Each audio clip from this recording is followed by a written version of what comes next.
Bonjour tout le monde, j'espère que vous allez bien. Bienvenue sur la chaîne de l'univers de l'ange Cathy en ce lundi 12 février 2024. Donc j'espère que vous allez bien. Ici nous avons encore un temps grisâtre. Apparemment demain on pense avoir un petit peu de soleil quand même. Le soleil va montrer le bout de son nez. Voilà. Je remercie certaines personnes en ce qui concerne les commentaires. Et puis je vais vous lire le dicton du jour. L'attitude de l'homme envers sa vie détermine sa destinée. Voici, voilà. J'ai un petit moment à vous consacrer. Alors, hein, on ne perd pas ses bonnes habitudes. Petit capoute à la vôtre. Donc Marie-Laune, c'est pas grave hein, si tu es en retard sur les partages de vidéos. C'est pas... voilà, il n'y a rien d'important. Donc c'est vrai que je devais revenir vers vous pour vous dire certaines choses. J'avais aussi encore une preuve à vous dire, mais je ne vais pas tout mélanger. Voilà. Demain, nous serons le mardi 13 février 2024 et c'est mardi gras. Et pour certaines personnes qui ont certaines croyances, le mercredi 14 février, c'est la Saint-Valentin. Je vous ai déjà parlé de ce que je pensais de ce jour-là. Euh, pour moi, c'est commercial. J'ai envie de dire et de répéter encore et encore que pour offrir, selon les moyens des personnes, une petite rose, un bouquet de fleurs, euh, un bijou, un restaurant, etc., ce n'est pas une obligation de le faire, euh, comment dire, qu'une fois dans l'année. On peut le faire dans l'année. Donc, pour Cathy, c'est commercial, tout simplement. Après, chacun ses idées, etc. Non seulement c'est la Saint-Valentin, le 14 février, mercredi 14 février, mais il faut savoir que c'est le premier jour de carême, c'est-à-dire le jeûne pendant 40 jours, et c'est une préparation avant Pâques. Voilà. Donc certaines personnes sont certainement déjà au courant. Donc renseignez-vous en ce qui concerne euh, le jeûne. Voilà. Et pendant 40 jours, c'est énorme, hein. C'est énorme. Donc c'est une préparation avant Pâques. Euh, alors j'ai une amie aussi qui m'a dit, je l'avais constaté également, qu'au début, comment dire, quand on veut regarder la vidéo, il y a noté aucune vue. Et puis finalement, il y a quand même quelques vues. Alors c'est vrai que j'ai constaté qu'il n'y avait pas énormément de vues en ce qui concerne le dernier partage que je vous ai fait, c'est-à-dire la numérologie, comment dire, les chiffres angéliques, divins, etc. Ça intéresse certaines personnes, mais pas tout le monde. C'est vrai que les gens sont attirés par les gros titres, la politique, etc., etc. Mais justement à ce sujet, j'aurais des choses à vous dire justement sur la politique, ce que je vois. Mais ça, je reviendrai plus tard. Voilà. En ce qui concerne ce que je vous avais dit aussi, euh, je vous avais parlé de la chaîne. Alors, je crois qu'il y a une abonnée qui m'a dit qu'il connaissait cette chaîne. Une chaîne que je n'écoute pas tout le temps, mais là, j'avais envie de vous la faire écouter. C'est le café virtuel des chats sympas. Donc, c'est sur YouTube, à découvrir si vous le souhaitez.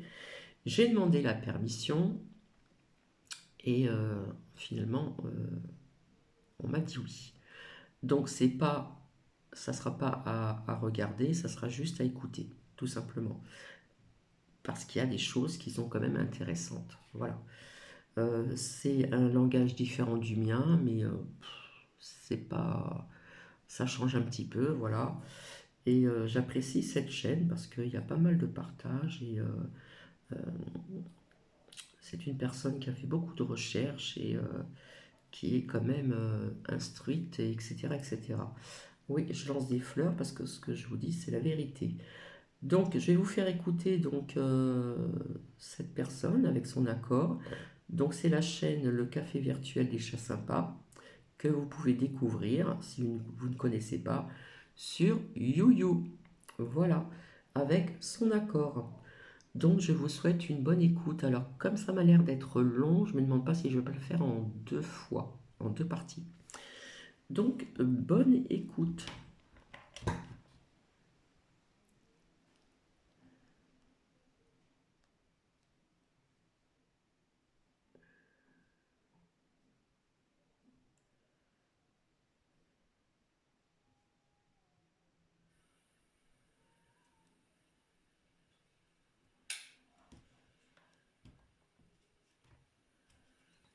Et salut la gueuserie. Bon, je voudrais attirer votre attention sur une évidence, mais qui semble échapper à beaucoup de monde. Euh, on a tendance à dire beaucoup des gens qui sont au gouvernement que ce sont des crétins, qui sont débiles, regardez ce qu'ils font, ça n'a pas de sens, c'est stupide, etc. Alors, déjà, partir du principe que ce sont des débiles crétins, c'est déjà ne pas connaître l'ennemi. Hein. Nous avons affaire à des acteurs professionnels. Je le disais dans une vidéo hier, ils sont tous acteurs.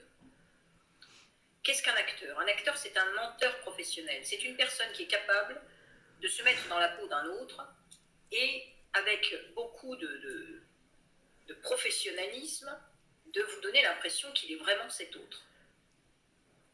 Eh bien, eux, ils font ça. Ils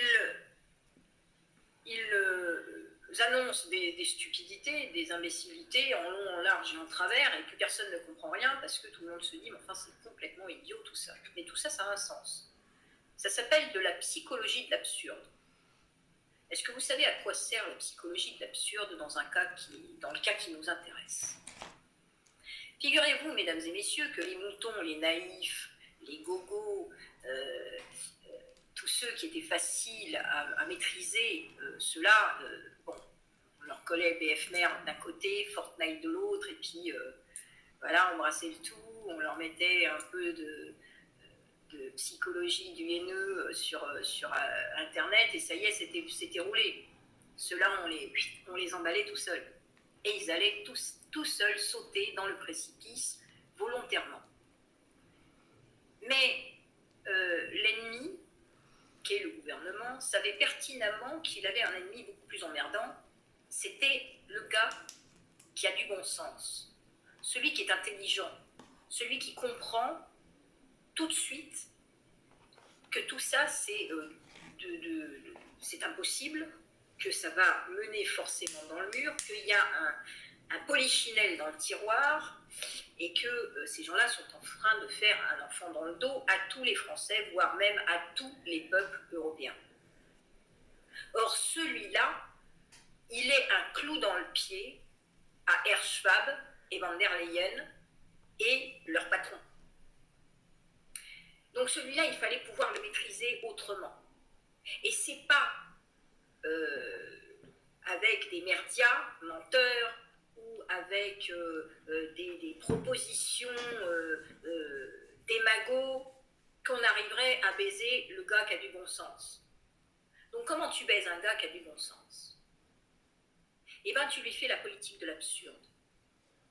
Et comme tu es un acteur, tu n'as qu'une ligne de dialogue que tu répètes en boucle, jusqu'à ce que le mec se dise, mais c'est un gars avec qui je ne peux pas discuter, je ne peux pas m'asseoir et débattre avec lui du problème, le mec est obtus, fermé. Et qu'est-ce qui se passe dans ces cas-là? Il se passe que le gars qui a du bon sens, il lâche prise. Et il rejoint tous les entubés du départ, les naïfs, les gogos, ceux qui ont été sautés dans le précipice. Et il va rejoindre tous ses compatriotes par ras-le-bol. Alors, si vous voulez vraiment baiser le pouvoir, il ne faut pas lâcher prise. Et il faut bien comprendre que ces gens ne font pas les choses par bêtise, mais parce que justement, ils ont un ennemi qui est celui qui a du bon sens et qui résiste. Et celui-là, il les emmerde vraiment. Et le seul moyen qu'ils ont de baiser celui-là, c'est de tourner en boucle avec une psychologie absurde, jusqu'à ce que le gars se lasse.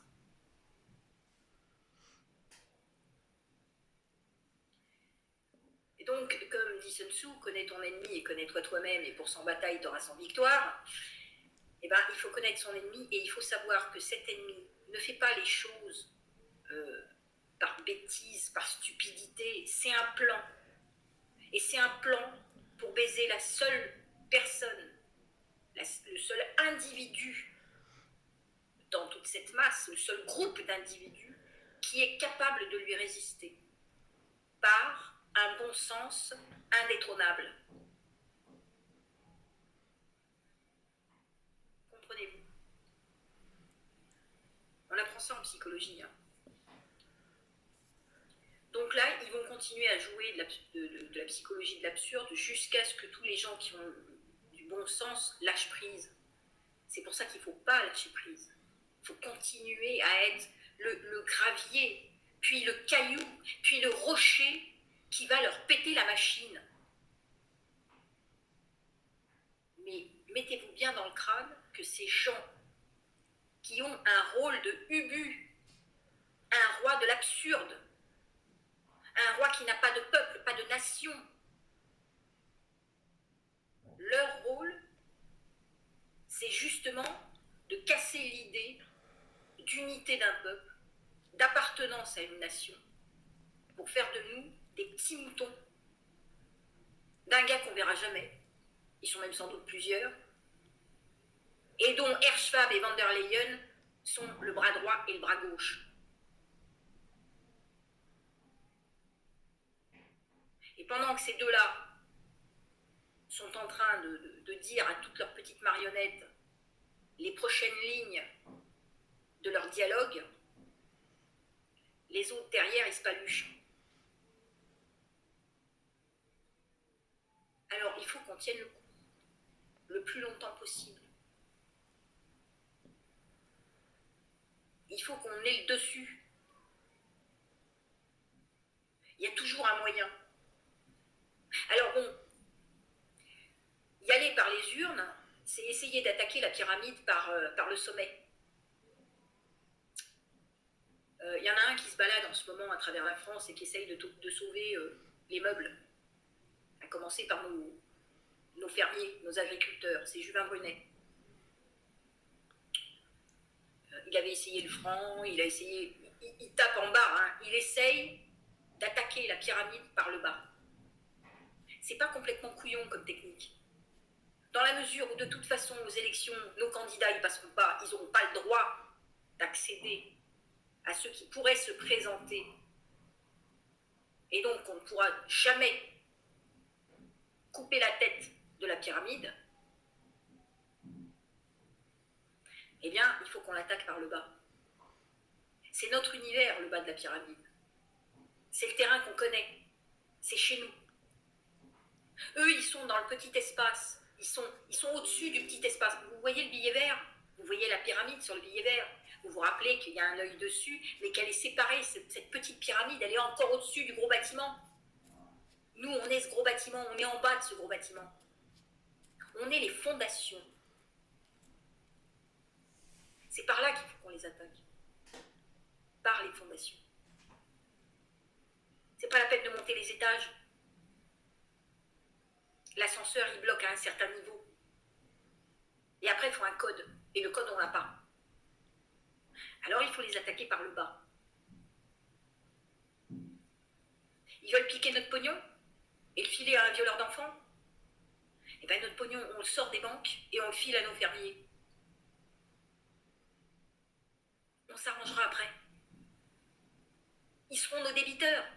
On sera leurs créanciers. Et alors? Ce qu'il y a de bien, c'est quand la monnaie changera parce que l'euro va s'écrouler, quelle que soit la monnaie derrière, eh ben, le crédit sera toujours en cours.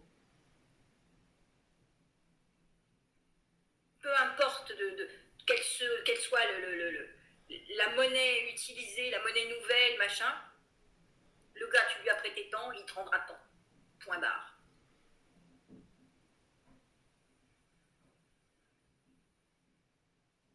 Alors si, parmi vous, il y en a qui ont des petites économies, voire même des grosses, est-ce que vous avez vraiment envie que ça aille servir à tuer du monde? Vous n'avez pas envie que ça serve à la vie plutôt qu'à la mort? Vous n'avez pas envie de financer l'espoir plutôt que la fin prochaine?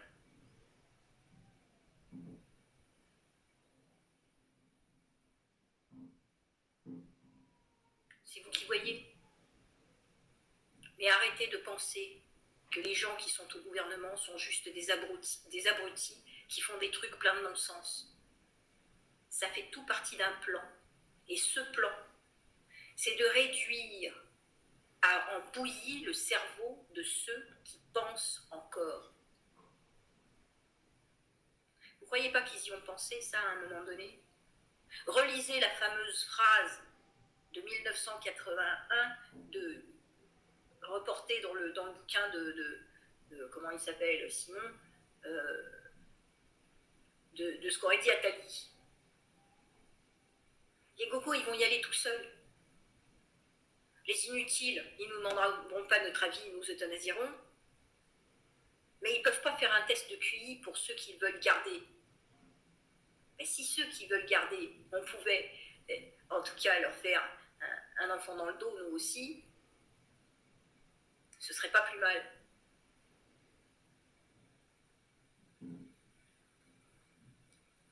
Il faut qu'on ait conscience du fait que ces gens veulent impérativement déglinguer tout ce qu'il y a en dessous de leur petite pyramide. Toute cette pyramide-là, pourquoi vous croyez que sur le dessin elle est séparée? Parce que toute cette petite pyramide-là, ils veulent l'écrouler. Ils ont la leur, elle est au-dessus, en lévitation. Elle craint plus rien.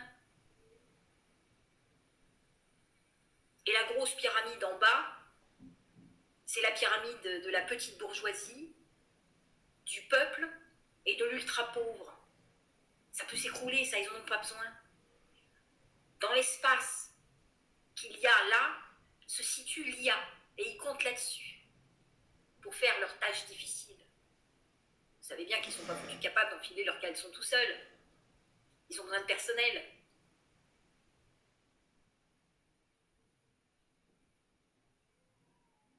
Alors réfléchissez-y. La pyramide, la nôtre, celle qui est en dessous, on la maintient par les fondations. Et les fondations de cette pyramide, c'est les gens qui nous nourrissent. Parce que, désolé de vous dire, les mecs, mais on ne survit pas encore avec du prana. On est encore obligé de s'alimenter. Et si on pouvait s'alimenter avec des choses saines pour éviter d'avoir le fameux petit cancer de fin de vie, ben ça mettrait quand même un petit peu de problème pour que Bilou le ripou puisse arriver à atteindre le quota qu'il s'est donné de 75% de la population en moins d'ici 2070. Hein? Ils sont en retard sur le timing quand même. Hein? Ils avaient prévu que c'était en 2030 qu'ils auraient viré la moitié de la population planétaire. On est toujours 8 milliards. Alors bon, c'est vrai qu'en donnant notre bombe atomique à Van der Leyen, si elle pouvait la balancer sur les Ruskov, oh, ben voilà, dis pas que ça en ferait plein de morts. Et chez eux et chez nous. En un coup, on ratisserait la moitié de la population planétaire, dis donc. Ce serait-il pas bien? Et vous croyez que c'est une stupidité de sa part? Ah non, ça fait partie du plan. Je vous dis, ils sont en retard, il faut qu'ils rattrapent leur quota. Parce que leur coco, il n'a pas marché. Leur soi-disant 85% de vaccinés s'avère être largement en dessous. Non, parce que sur 8 milliards, ils en ont picousé que 2 milliards quand même. Hein. Et on était soi-disant, oh, ça y est, il n'y avait que 5% 50% de la population qui refusait le... Hein? Et 3 ans après, comme c'est étrange, il n'y a finalement que 2 milliards d'individus qui ont cédé à la panique.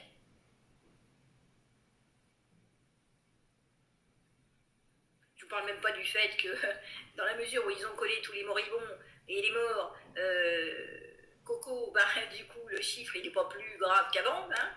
Ah bah non, parce que finalement, une patte cassée, une tombée d'échelle, un tombé de camion ou un tombé d'immeuble, il se retrouvait Coco quand même. Hein? Alors du coup, ils n'en ont pas plus que d'habitude. Ah ben, c'est pas parce que t'appelles le coco, t'appelles la grippe autrement, hein, que t'as forcément plus de morts l'année suivante. Alors là, ils ont sorti quelques vieilles maladies quand même. Ah ben oui, quand même. Parce que dans le coco, il y avait une boîte à outils. Alors là, ils vont en avoir quelques-uns sur le passage. Puis Bilou, bon, Bilou avec sa seringue en Afrique, il a dû encore en coincer quelques-uns. Je vous parle même pas que maintenant, les petites jeunes filles, pour une maladie qu'elles auront peut-être jamais, elles ont droit à une belle petite picouse qui peut leur faire une belle crise. Hein? Un beau petit choc anaphylactique.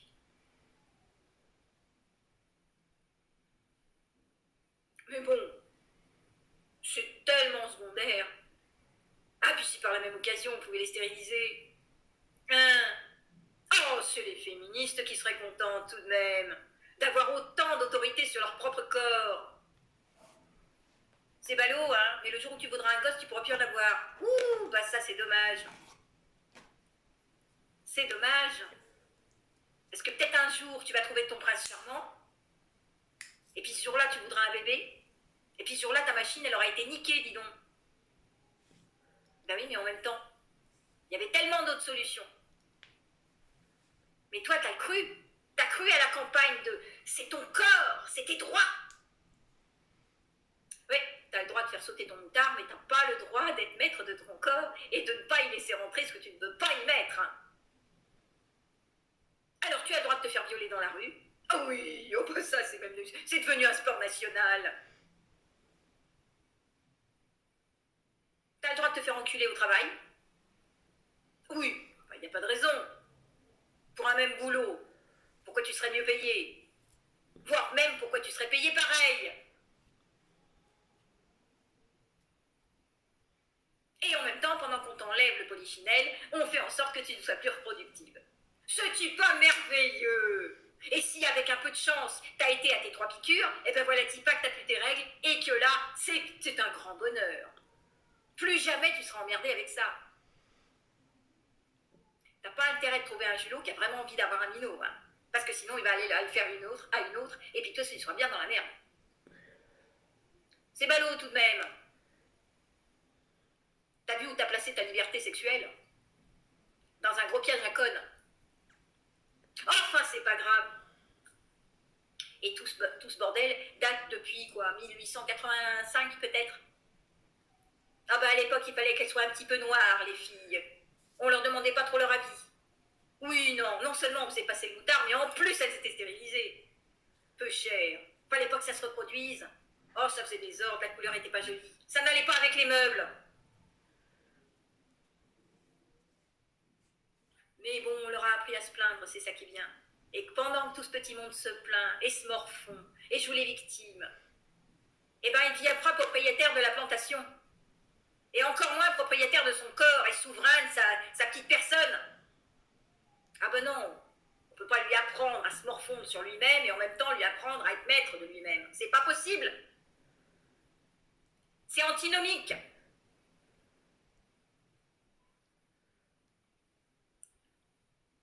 Donc tout ça, ça fait partie d'un plan.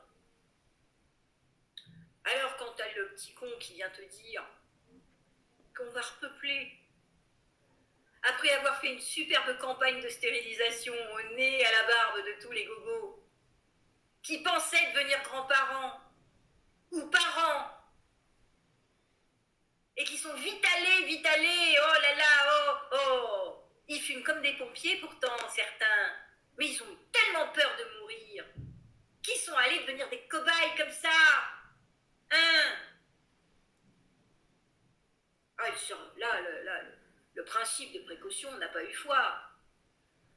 Et puis alors nous, il fallait nous enfermer dans des camps. Hein? Il fallait surtout nous laisser crever sur le bord des hôpitaux. Parce qu'on était des fous furieux. On n'avait simplement pas envie qu'on nous enfile un bâton dans le cul. Sans notre consentement. Parce qu'on a estimé que c'était pas nécessaire. On se faisait déjà suffisamment enfler comme ça.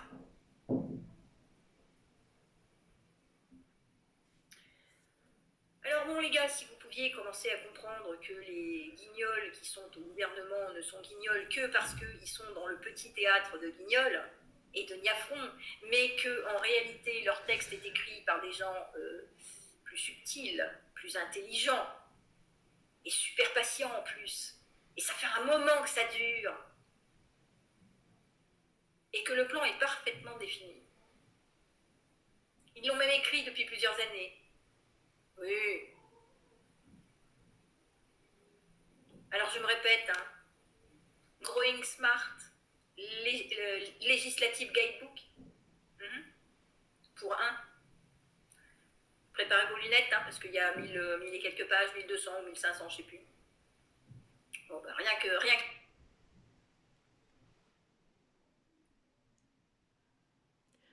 Donc voici, ça sera en deux parties. Donc pour les personnes qui me suivent depuis très longtemps, je vous avais, pardon, j'en avais parlé, j'avais vu ça dans mes lames de beaucoup d'oracles. Pour celles et ceux qui m'ont suivi depuis très longtemps. Il y a des phrases, des mots que j'ai employés. Donc je vous laisse et je reviens pour la seconde partie. À tout de suite.